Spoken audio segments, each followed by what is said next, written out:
Well, let's get now to our top story. Walmart shooter Patrick Crusius will spend the rest of his life in a prison cell. That was the sentence handed down by Judge Sam Medrano yesterday after all parties agreed to a plea deal that took the death penalty off the table.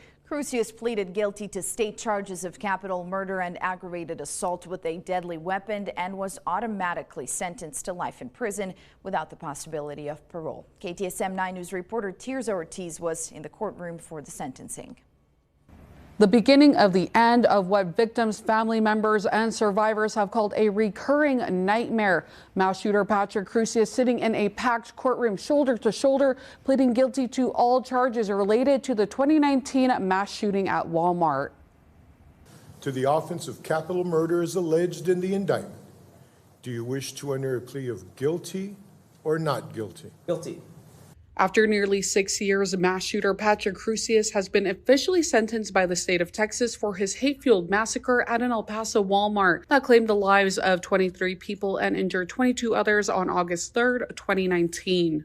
Based on the evidence presented here today and on your pleas of guilty, I will accept your pleas and at this time find that the evidence does substantiate your guilt. The Cielo Vista Walmart shooting is the most lethal mass murder against Hispanics in U.S. history. Crusius's defense attorney saying it was spurred by a combination of mental illness and political discourse. The shooter posting a manifesto online prior to the shooting that contained hateful anti-immigration rhetoric. This explanation of his severe mental illness and toxic political environment does not in any way justify or excuse the horrific violence that Patrick committed. He bears responsibility for the choices he made. There are other public figures and elected officials that espouse and promote this ideology, but my sincere hope is that for the rest of this proceeding, this afternoon and the next few days, and moving forward, that the focus can remain on the 23 lives that were taken from us far too soon. The gunman will spend life in prison without parole, serving a life sentence for capital murder against multiple people and 22 life terms for aggravated assault with a deadly weapon. This punishment on top of the 90 consecutive life sentences he has already been sentenced to after being found guilty on a federal level. He pleaded guilty, and he will face the consequences for the remainder of his life in the harshest conditions of confinement. Now, as you begin the rest of your life locked away, remember this: your mission failed. You did not divide this city, you strengthened it. District Attorney James Montoya said the gunman will be serving his concurrent sentences at the Texas Department of Criminal Justice. Reporting from the El Paso County Courthouse, Tirza Ortiz, KTSM 9 News.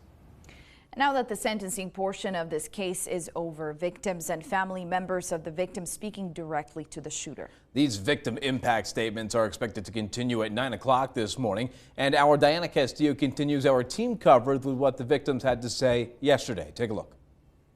On Monday, this courtroom filled with emotion and for some, a sense of closure, as many took the stand feet away from the gunman they say changed their lives forever on August 3rd, 2019.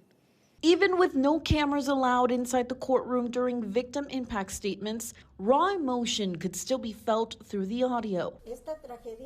This tragedy, la vivimos como si fuera hoy. We live it as if it were today. One by one, family members of the victims and survivors of the August 3rd shooting bravely stood before the gunman. Mario Perez Briones is among the dozens who survived the shooting. During his impact statements, he said, despite the pain the shooter brought to him and many others, he still forgives him. Like I said, I don't hold a grudge. I follow God. I can't hold a grudge. I feel sadness and empathy because that man destroyed his own life. Forgiveness, a sentiment echoed by many others. Ivan Loya Gonzalez lost her mother, Maribel Hernandez Loya, and her stepfather, Leonardo Campos, that tragic day. While this is not the justice she originally hoped for, she and her family are ready to continue healing. I really was one of those persons that was asking for the death penalty, but through a lot of, I guess you could say, soul searching, I accept what is to come to him.